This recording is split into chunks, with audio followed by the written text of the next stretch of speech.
Hey, what's going on, everybody, and welcome back to the CFP Elimination Series, where we take a long, hard look at the overall national picture, and we get together to decide, hey, who still has a realistic shot to make the college football playoff, and whose chances are essentially dead, as we've now reached the equinox point in the season, officially halfway through the regular season out of 14 complete weeks of regular season action. We just completed week number 7. So we're really starting to see that national picture really take hold, and we're really starting to see the contenders being separated from the pretenders, so to speak, as we're starting to weed out some of the weak out of this cream of the crop, right? So gonna be a fun one from a spectrum of who are those teams that have officially been eliminated and who still actually does have a shot, right? So that being said, very excited to get it in here. Hopefully you guys are excited for this video as well. We'll go ahead and take a look at that overall national picture, as well as taking a look at any elimination games that are out there between two teams that are in a must-win situation. So go ahead, grab some popcorn, and I hope you have a good time. With that being said, if you enjoyed the content here on College Football Red Zone, make sure you go ahead, hit that like button as well as the subscribe button as well if you do happen to be brand new. Those two things do help me go ahead and grow the channel, and it's definitely much appreciated, right? So with that being said, I am not going to waste too much more time at this point, right? We're going to go ahead and jump right into it, as here's what we got going on in terms of what we have going in terms of the CFP elimination, right? So this is the tier maker that we have in terms of all the teams that either are in must-win situations or have already been eliminated, right? So we'll go ahead and get things started here, beginning with the teams that we did see get eliminated over the course of this past weekend. And certainly there is some surprises thrown in here. Some other teams that are in here that, of course, I don't think should be at the surprise of anyone at all at the same time, right? So let's start with some of those teams that are a little bit more surprising. So let's start off with Louisiana Tech. Louisiana Tech, they were dominated by Kennesaw State. So the Owls of Kennesaw State actually now represent the best chance for the Conference USA to be represented in the college football playoff. Of course, the Owls still need to win out and get some help, hopefully get some carnage from the American Conference in order to pave that way. Thankfully, one thing they do have going is that they don't have any G5 losses on the resume, so that does help Kennesaw State, one of the few G5 programs that can say that. But Louisiana Tech, they were dominated, so they were eliminated.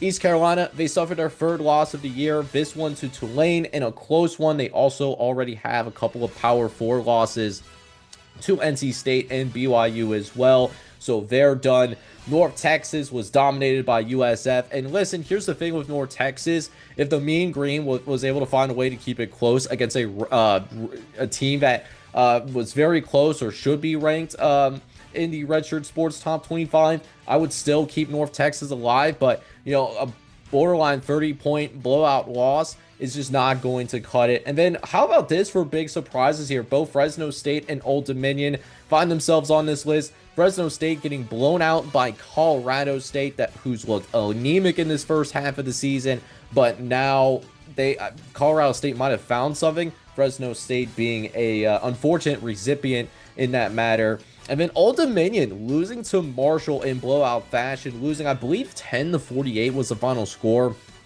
A lot of people were writing off Marshall early in the year, and of course, Marshall, I don't think, is a team that needs to be talked about for CFP considerations, but a better team in the Sun Belt than what people are giving them credit for. And Old Dominion found that out the hard way. Definitely treated as a look-ahead spot, because they did have James Madison this upcoming weekend. That would have been a CFP elimination game if Old Dominion would have won, but unfortunately, that is not the case for the Monarchs. They are done.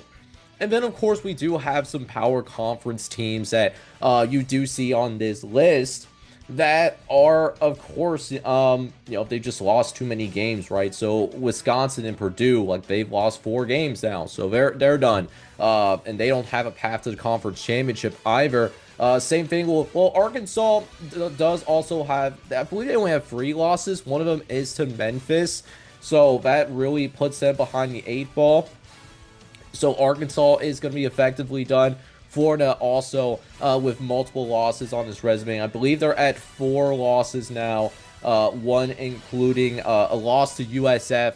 So the Florida Gators are done as well. So a couple of SEC teams that are on this list, alongside a couple of Big Ten teams. And UCF, they've only lost their 3rd game, but all of those losses are in Big 12 conference play. They are at a point where even they went out 9-3 in the Big 12, it's just not going to cut it in terms of consideration for the CFP. And also, there is not a path really for UCF to make the conference title game. I don't see that in the cards for them. So UCF is effectively done. So that is all 10 teams that have effectively been knocked out. So I believe we're down to 62 teams remaining that are vying for 12 playoff spots still, because no team has locked up a playoff spot, at least as of yet. But with that said, we do have some teams added onto this list that are starting to get a little bit spicier in terms of they really need to ramp things up in the second half in order to have a realistic shot as well, right? So 2 new teams adding the win out and get helped here is NC State and Kansas. NC State, they lost convincingly to Notre Dame. So now NC State has 3 losses. They're kind of teetering. They do need some help. They are still in the ACC title race because they only have 1 loss in conference play. So NC State still has a shot from that perspective, but NC State really needing to win out in order to make something shake. Kansas, they now have 3 losses as well. They lost to Missouri, and then they now have a couple of losses to Cincinnati as well as Texas Tech. So Kansas now has 2 losses. They're gonna need some help in terms of trying to make something shake from that perspective. So Kansas also needing to win out, but that's your win out and get helped here in terms of new additions. Lots of new additions at the very top though, and these are teams that are at a point where they'll need to win out just to get at large consideration. This is not even to get a guaranteed spot, but this is just to get at large consideration. So newest member here is Florida State. Now, the only reason Florida State is still alive at this point is because of the fact that Florida State, they have that win against Alabama. If it wasn't for the Alabama game and Florida State was still sitting with 3 losses, Florida State would be done. They would have been eliminated by now. But because of that Alabama win and an Alabama team that is ranked in the top 10, that is what's keeping Florida State alive. But again, they are going to need a win out at this point. That is something that's just going to happen in order for Florida State to have any shot at the playoff. Then how about some of these other teams that are on the list? Michigan State, a confusing loss to UCLA. Big upset for the Bruins, who seem to have really found their spark under a new coaching staff in the middle of the year. Michigan State now with 3 losses. Iowa State, they've lost 2 games in a row. The Cincinnati loss, that's one thing, but they've also lost to Colorado. And, you know, we knocked out Colorado a couple of weeks ago. So Iowa State needing to win out in order to make the CFP, or at least get at-large consideration. Penn State, we now see them with 3 losses. Oregon loss is one thing, but now they have 2 really crippling losses in Northwestern as well as UCLA too. So Penn State really another team where if they lose another game, they're eliminated for sure. But Penn State, at least as of right now, they're on life support. TCU got a couple losses now. They lost now to Kansas State, who was one of the first P4 teams that we eliminated earlier in the year. And TCU is a squad. They have a couple losses. One of them is to Arizona State, who's also on this list. Speaking of the Sun Devils, they have lost their second game as well. They lost to Utah. Got blown out by Utah. If they can win out, they might still have a shot. But with that being said, that is just for at-large consideration. That is not to be a lock by any means.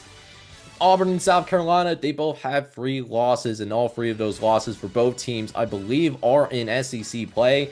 So Auburn and South Carolina, they need to win out in order to make it to the CFP, or at least be, again, to be considered. If Auburn and South Carolina, they both lose any more games, they're going to be eliminated. And then Arizona is the same way. Arizona, the thing is with the Wildcats is that they've lost 2 Big 12 games. We have only seen a couple of conferences where you can actually, I think it was a couple of conferences last year where you can lose multiple conference games and still make your conference title game. Arizona now 2 losses. A third loss would eliminate Arizona. So that is your list as of right now. If your team is not on this tier maker, that does mean that your team is completely alive. They just also haven't locked in a spot, at least as of yet. So there is no teams that have locked in a CFP playoff spot, at least as of right now. Definitely let me know what you guys think down in the comment sections. What you guys think from that particular perspective. But now we get into a game that we do have that is going to be happening in the ACC, actually, that is going to be a must-win for both teams in order to have any semblance of a heartbeat. Both of these teams are in life support. But before I dig further into this next matchup, I do need you guys to go ahead and do me a favor real fast. Is go ahead, hit that like button for me, hit that subscribe button as well if you do happen to be brand new to the channel. Again, these are things that do help me out tremendously with growing the channel. But yeah, man, with that being said, let's now ahead take a dive into what is going to be that elimination game in the ACC. It's a game that's happening on Friday night, actually. It's going to be, so North Carolina, they're going to make the cross-country road trip. They're going to travel across multiple time zones to play against Cal in what's going to be a 10:30 game happening on Friday night on ESPN. That is 10:30 in the evening for those of you that are on the East Coast, doing all of this just to play a conference game. Definitely, I hate how conference realignment is right now, but that's just where we're at in terms of where things are. But listen, both of these teams are in desperate need for a win. You know, both of these teams are coming in with just 1 win in their last 3 games, both 1-2 in their last few games. Both teams in particular have looked anemic, but they've looked bad in different ways. Right, so North Carolina, for example, we've seen a numerous number of distractions for this North Carolina team, particularly around Bill Belichick. It seems like there has not been very many good returns for this program right now. It's gotten so bad to the point where you see both Bill Belichick himself as well as the athletic director for North Carolina to come out and say, hey, we're committed to this university, and the university is committed to North Carolina. So when you get those comments, or you have to have someone reiterate that they are committed to a university, or if they're committed to a coach, that usually is not a very good sign at all, and I don't blame them. North Carolina, they are 0-3 in power conference matchups. Their only 2 wins is against FCS Richmond, as well as Charlotte, who is one of the worst teams in the American. That is North Carolina's 2 wins on the year. When they've played against programs that have a pulse, they've been dominated by TCU. That was back in the first week of the season. And then just last couple of weeks, they've been dominated by UCF. And then last weekend, dominated by Clemson. It's been a constant shade of domination going down for North Carolina. But as I mentioned before, Cal is also kind of reeling, but they're reeling for different reasons, right? We figured that Cal might have had its struggles for this year because of the amount of talent that they've lost in the transfer portal, you know, losing a guy like Jaden Ott, losing a guy like Fernando Mendoza, who now is at Indiana. He might be a Heisman candidate for all we know. But at least with Cal, they at least still believe in the coaching staff, right? And we can at least point and say that they have at least won a couple of games. But, a couple of their last performances, their last 3 performances, ever since they got a ton of attention in terms of, hey, with this 3-0 start, look at the rest of the schedule. They could really make a trip to the playoff happen. Ever since those comments came out and a lot more people were paying attention to Cal, they have folded under the pressure of themselves. They lost to San Diego State 34-0, right? They just a terrible loss. They barely beat Boston College on the road. Granted, it was a road game, so those cross country road trips are always really difficult. But for Boston College, they have not shown a lot of life either. Boston College now 1-5, and then Duke came into their building and Duke dominated Cal 45-21. And the thing about Cal too is that they do have young pieces, particularly at the quarterback position. Now, am I going to try to say this quarterback's name out loud? No, because I know I am absolutely going to butcher it. But JKS, that's what we're calling him, true freshman. He has started the whole year for this Cal team. And while he has at least made them more hopeful for the future, he's thrown for 1,500 yards, he has also been prone to quite a few mistakes, especially since entering conference play, particularly in conference play. He's looked very anemic, 3 touchdowns, 4 interceptions. His QBR that's tracked by ESPN right now is in the 100s. He's currently 108. So he is in that bottom 30 to 35 starting quarterbacks in the entirety of the FBS. So while he's had shown flashes and has shown some really good moments, at the same time, he has shown some tremendous mistakes. And that's really like the case with really this whole team.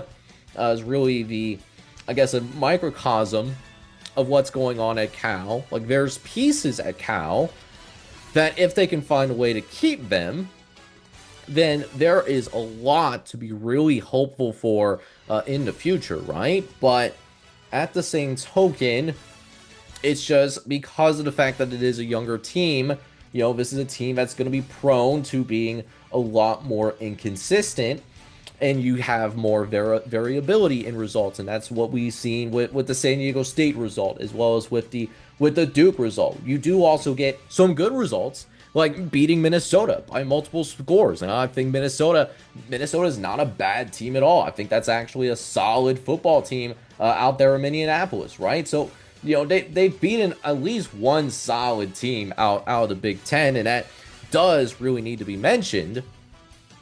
Which leads me to my final point. As I guess before I make my final point, let me just go ahead and pull up the model. So you see with what the model is tracking right now. You see the current game line, and I'm recording this Sunday morning. As with the game happening on Friday, so the FanDuel is going to probably change as we get closer to kickoff. The model line is not going to change by any means. It's more of an expectation-based model.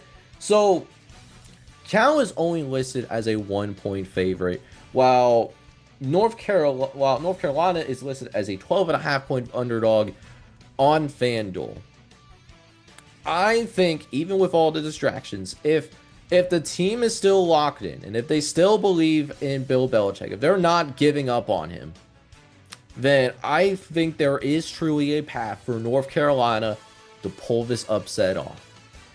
You think about Bill Belichick's entire coaching career, whether it be at the NFL with the Patriots just think mainly with the Patriots, and a little bit of time thrown in there with the Browns, and right now with North Carolina. Just take a look at his entire coaching career.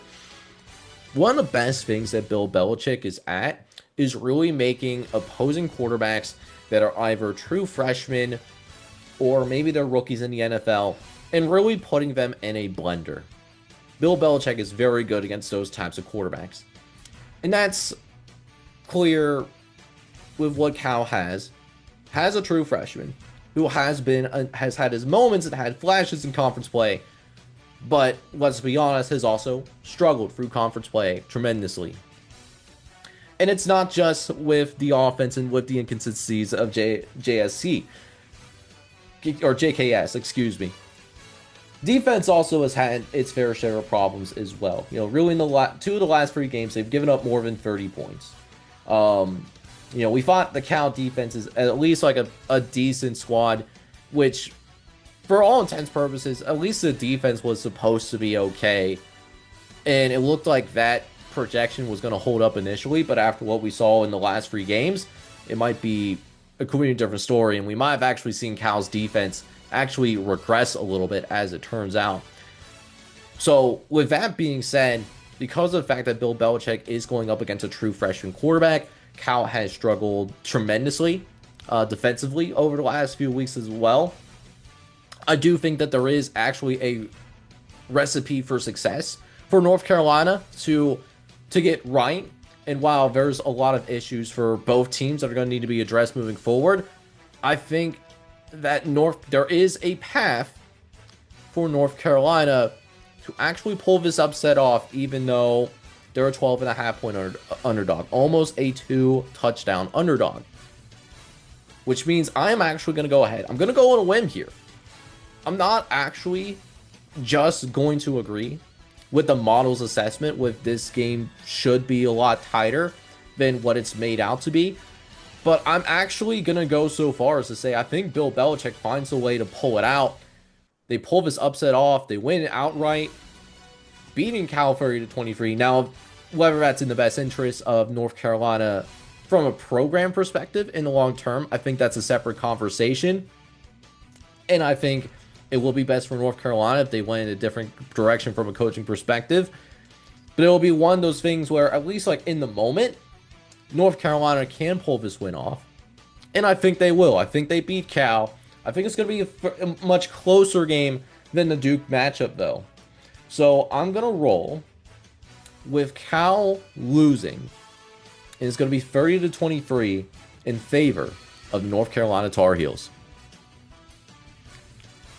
So guys, that is actually going to wrap things up here in terms of the CFP elimination special as we try to enter week number 8 of the college football season. Again, definitely let me know what you guys think down in the comments, whether it's the tier maker itself or the preview that we have for North Carolina and Cal. In the meantime, though, I will see you guys later this week with a new rendition of the Redshirt Sports Top 25, as well as those previews. They'll probably start coming out Thursday and Friday with the top 25. Hopefully, I can get that out to you guys sometime Wednesday. But in the meantime, this is Jake from College Football Red Zone signing off. But hoping you guys are all out there having a good one. Take care, everybody.